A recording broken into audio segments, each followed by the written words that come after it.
We all know Peter Pan, the boy who never grows up, flying around Neverland, fighting pirates and hanging out with fairies. But did you know the original book by J.M. Barrie is way darker than Disney made it seem?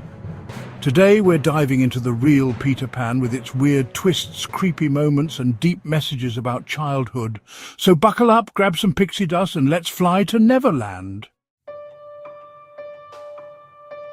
Meet Wendy, John and Michael Darling, three kids living a totally normal life in London until a flying boy randomly sneaks into their bedroom one night. That's Peter Pan.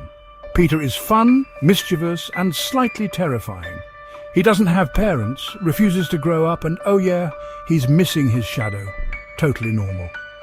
With the help of Tinker Bell, his jealous little fairy sidekick, Peter convinces Wendy and her brothers to fly away with him to Neverland where kids rule and adults drool. Neverland is wild. We've got the Lost Boys, kids who got lost and now live with Peter. Mermaids, beautiful but kind of mean. Indians, yikes, Barry's book didn't age well here. And of course, Captain Hook. Hook is Peter's worst enemy. He's a fancy pirate with a missing hand, thanks to Peter, by the way. And now he really wants revenge. His biggest fear, a ticking crocodile that wants to eat him. Because, you know, childhood trauma. Peter and the Lost Boys have epic battles with Hook, while Wendy becomes the accidental mom of the group, telling bedtime stories and patching up their clothes. She starts realizing maybe Neverland isn't all fun and games. Here's where things get dark.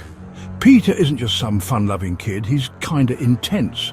He forgets people if they leave Neverland. He's totally fine with violence, even kills pirates for fun, and if a lost boy grows up, Peter straight up gets rid of them. How? We don't ask.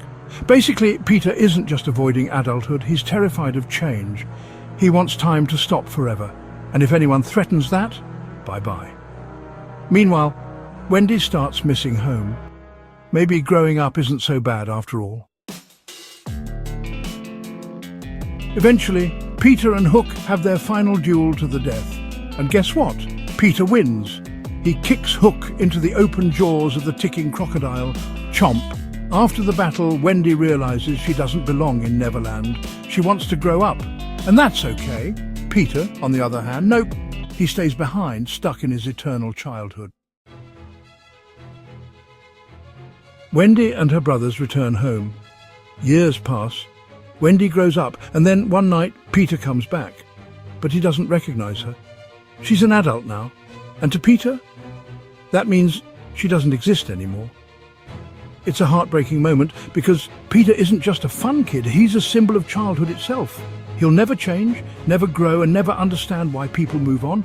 And that's the message of Peter Pan. Growing up is scary, but it's also beautiful. Staying a child forever might seem fun, but it's also lonely. And no matter how old you get, a little bit of Peter Pan stays with you. So, would you stay in Neverland or go back home? Let me know in the comments. If you like this video, hit that like button, subscribe for more awesome content.